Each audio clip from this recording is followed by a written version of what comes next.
उत्तराखंड में पंचायत चुनाव 25 जून से चालू होने थे, जबकि हाई कोर्ट ने उस पर रोक लगा दी है। आरक्षण को लेकर याचिका दायर की जाती है, जिसको लेकर हाई कोर्ट उस पर रोक लगा देता है। जब 10 जुलाई और 15 जुलाई को मतदान होना था। आरक्षण ऐसी प्रक्रिया है जिससे कि निम्न वर्ग के लोगों को उसका लाभ मिलता है और वह उस पद पर आसीन हो जाते हैं जिस पद के लिए इलेक्शन होता है। उत्तराखंड में आरक्षण संबंधित बहुत जटिल प्रक्रिया है। उत्तराखंड में आरक्षण ओबीसी के लिए 27%, एससी जिसे अनुसूचित जनजाति के लिए 4% और जबकि अनुसूचित जाति के लिए 18% आरक्षण है। ओबीसी एसटी एसटी मिलाकर 50% से अधिक आरक्षण नहीं होगा। उत्तराखंड में ये आरक्षण है, जबकि अन्य प्रदेशों में आरक्षण अलग अलग हो सकता है, क्योंकि ये वहाँ की निवास करने वाली जनसंख्या के अनुसार आरक्षण निर्धारित किया जाता है।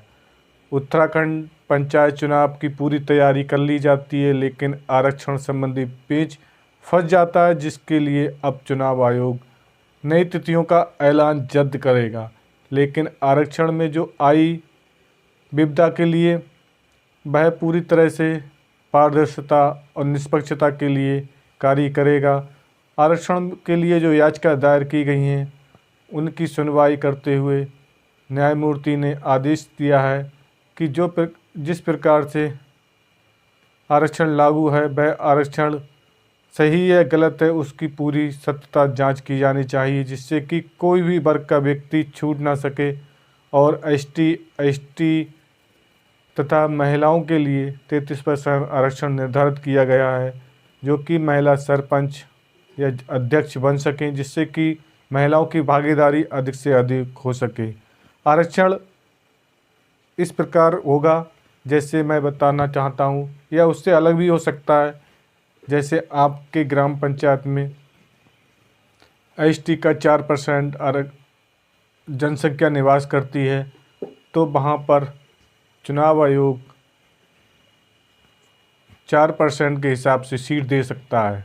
लेकिन अगर उस एरिया में टोटल अगर वहाँ पर एसटी रहने वाले ज़िले में अगर 4% से अधिक भी हैं, तो आरक्षण 4% रहेगा, उससे अधिक नहीं हो सकता।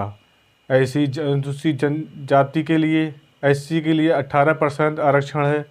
चाहे आपकी आबादी में 18% से अधिक लोग रहते हैं, लेकिन आरक्षण 18% किया जाएगा।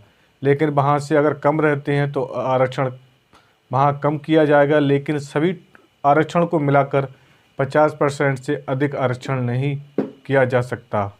चुनाव आयोग हर एक बिंदु पर सतर्कता से जांच कर रहा है, क्योंकि जब 4 तारीखों का ऐलान हो जाता है, उसके बाद रोक लगना एक दाग सा लगता है, जिससे कि चुनाव संपन्न कराना लिया जाए।